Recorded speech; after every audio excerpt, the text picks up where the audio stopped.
On today's video, we're exposing how George Soros is ready to turn June 14th into a day of chaos. We're also going to talk about two different aviation incidents, and of course, some other stories the legacy media is keeping away from you. But the very first thing I want to share is about this insane No Kings protest that's going to take place on June 14th. That day will be marked by defiant protests in more than 1,000 other cities across the country.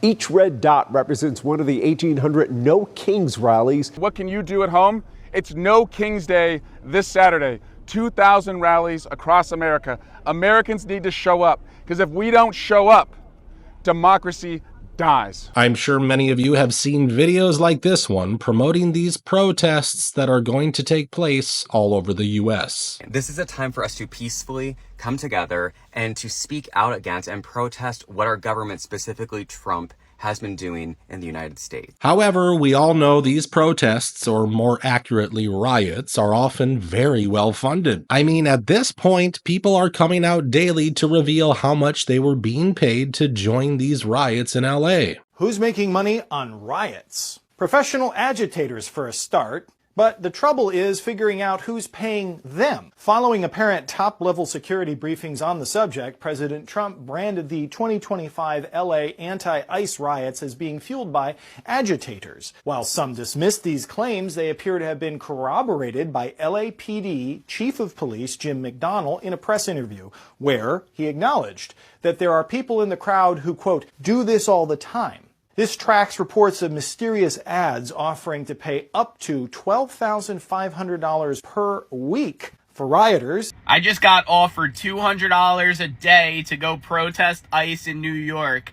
The organization was called No Kings. They said June 14th we're going to be protesting, and these are the streets that you need to be on, and this is what you need to do. So, of course, the big question is just who in the world is bankrolling these violent movements? Now, our DHS Secretary, Kristi Noem, has said she's going to uncover the identity of everyone who funded these riots. With their leadership, and we also have the IRS here that's helping us track how these violent protesters are funded. What NGOs out there, what unions, what other individuals may be funding these violent perpetuators that are in these protests that take people who may be wanting to come and be peaceful, but instead turn these into very violent activities that go after law enforcement. However, so far, the only person caught by the federal agents happens to be Senator Alex Padilla. I'm Senator Alex Padilla. I have questions for the Secretary, because the fact of the matter is a half a dozen violent criminals that you're rotating on your I also want to heads off. How many of our ICE agents have been doxxed for doing their duty? Hands behind your back. Hands behind your back. If you let my hands go and put behind my back. All right. Cool. Other hand. Lay flat. Lay flat. Other hand, sir. Other hand. Now, the Secret Service has said that they put handcuffs on the senator because he didn't identify himself and they perceived him as a threat. However, this excuse isn't working with liberal politicians who are using it to make people even angrier. If you could make Alex Padilla forcibly kneel before this executive, when does it stop? He's a United States senator. And if you could force him to kneel to his knees violently, when does it stop? But once again, my question is just how do these NGOs have enough money to orchestrate nationwide riots? Well, here you need to understand which NGO is basically running the No Kings movement. It's called the Indivisible Project, and you might have heard about them since they were also bankrolling the anti-Tesla protests.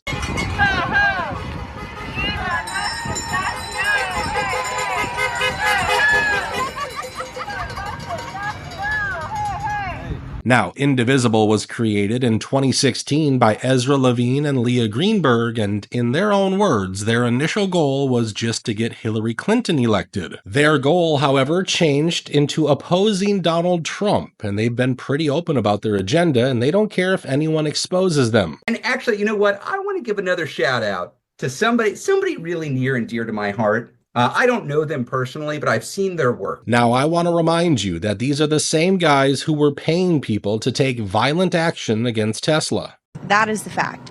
And Indivisible, which has really been the backbone and spearheading so much of these protests and demonstrations, well, they're actually paying not just these protesters to participate in these town halls, to go after their members of Congress. They specifically have a, quote, Musk or Us program where they're paying protesters up to $200. And as for their funding, well, let me show you something insane. In 2021, they were paid an undisclosed amount by none other than Reid Hoffman. And I'm sure you know he's one of the smart city fanatics, and he was as much involved with Epstein as Bill Gates. So already that's a huge red flag, but things only get worse from here. The Indivisible Project has also been paid a staggering $8 million by George Soros and his many organizations. Now, of course, $8 million is a lot of money, but that's not how George helped this organization. By directly supporting them, he basically made certain that all of his sick friends would also be paying Indivisible millions and millions of dollars. And keep in mind, this is just one single far-left activist group. There are about 200 NGOs involved with the No Kings protest, and many of them are doing this because Donald Trump took away their revenue stream. Someone who used to work for one of those lobbies, the largest NGO lobby, Interaction, one of our co-witnesses here worked for them from 2018 to 2023.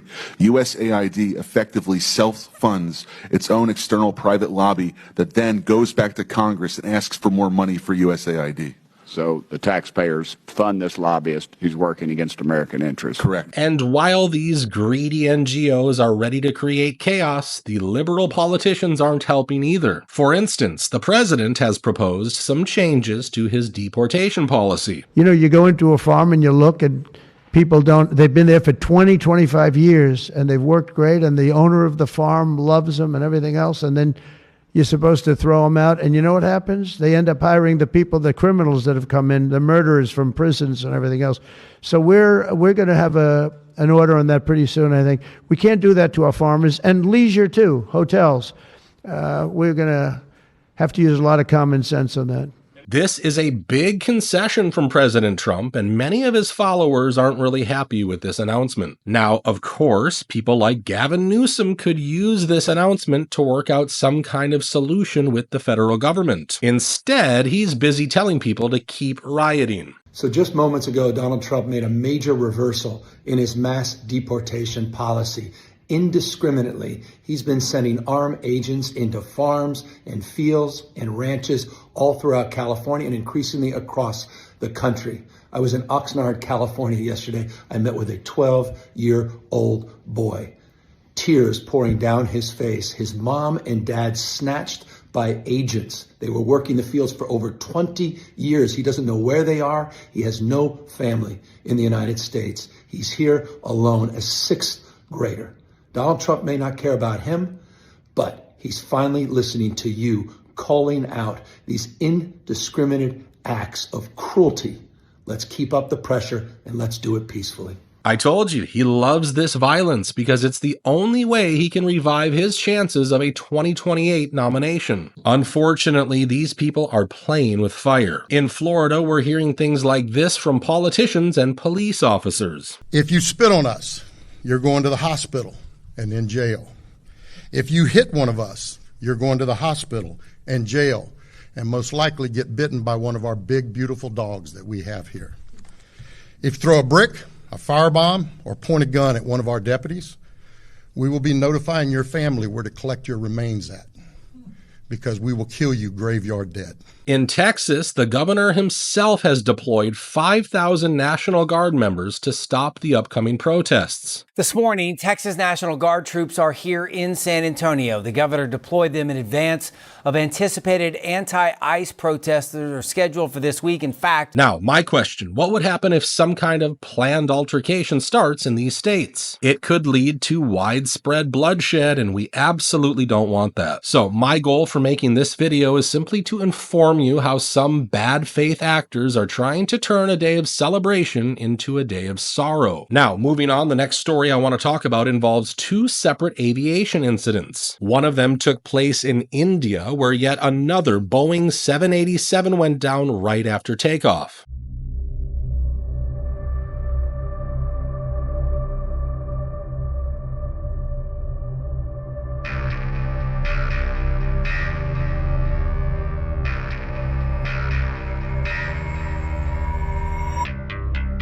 Now, some experts looked at this video and noticed how the landing gear and flaps were not in the right position, and they are saying it could be a pilot error. However, there are also reports that the landing gear and flaps could have stopped working because of an engine failure. You gotta remember, even before takeoff, people were reporting how many things were not working in this plane. AC is not working. Look at everyone.